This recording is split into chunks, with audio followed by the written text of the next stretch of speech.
मंडळी, जय जवान जय किसान. आपल्या सर्व बैलगाडी मालकांना आम्हाला एका मैदानाची आस लागलेली होती, जे कर्जत भागामध्ये उद्या दिनांक 8/4/2026 रोजी थारचं मैदान पार पडणार आहे. आणि या मैदानासंदर्भात अनेक संभ्रम निर्माण झाले होते. तर ते संभ्रम दूर करण्यासाठी आपण आयोजकांशी फोन कॉलद्वारे बोललेलो आहे आणि ते रेकॉर्डिंग सुद्धा आपण समोर टाकत आहोत. या मैदानासंबंधित संपूर्ण अपडेट आपल्याला देत आहोत. व्हिडिओ शेवटपर्यंत बघा. नमस्ते दादा. नमस्कार. हा, कुठून बोलताय? कर्जतवरून बोलतोय. हा, काय मैदानासंदर्भात थोडीशी चर्चा होती. थारचं जे मैदान होणार आहे आपलं, त्या संदर्भात काय अपडेट? काय ना, मैदान हा 100% होणार आहे. आमदार केसरी 2026 हा 8/4/2026 रोजी 100% मैदान होणार आहे. हा मैदानाची बक्षिसं वगैरे पूर्ण रेडी झालेली आहेत.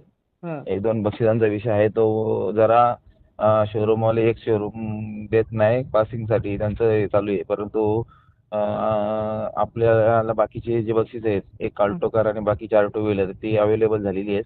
ती 2 बक्षीस आहेत ती अवेलेबल करण्याचा आमचा प्रयत्न राहणार आहे. जर तसं काही जर झालं तर आम्ही गाडा मालकांशी चर्चा करून त्याच्यावरती मार्ग काढला जाईल आणि मैदान हा 100% होणार आहे. आणि नोंदणी काय अजून किती वाजेपर्यंत चालू आहे किंवा काय? नोंदणी आजच्या दिवसापर्यंत 5-5:30 पर्यंत नोंदणी चालू आहे. सायंकाळी 6 वाजता 7X लाईव्ह वरती आपले लॉट्स काढले जातील. आणि अजूनपर्यंत जर का त्या गाडा मालकाने या मैदानाचा प्रवेश नोंदवायचा असेल तर बॅनरवरती दिलेल्या नंबरवरती संपर्क साधून आपला प्रवेश निश्चित करून घ्या. 5-5:30 पर्यंत आज देखील नोंदणी शेवटचा दिवस आहे नोंदणीचा. जर कुणाची नोंदणी बाकी असेल आणि त्यांना कुणाला पळायची इच्छा असेल त्यांनी बॅनरवरती दिलेल्या नंबरवरती संपर्क करून नोंदणी करून घ्या. आता पर्यंत किती गाड्या नोंद झाल्यात किंवा काय असं? आतापर्यंत 350+ गाड्यांची नोंद झालेली आहे.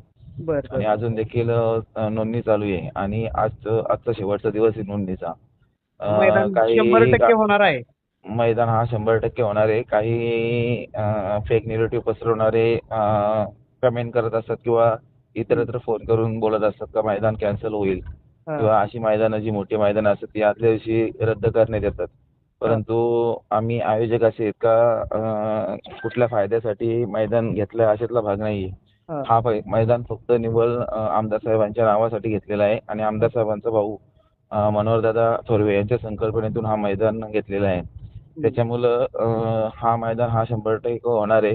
गाडा मालकांनी अफवांना बळी पडू नका. बिनधास्तपणे नोंदणी करून घ्या आणि मैदानाचे साक्षीदार बना.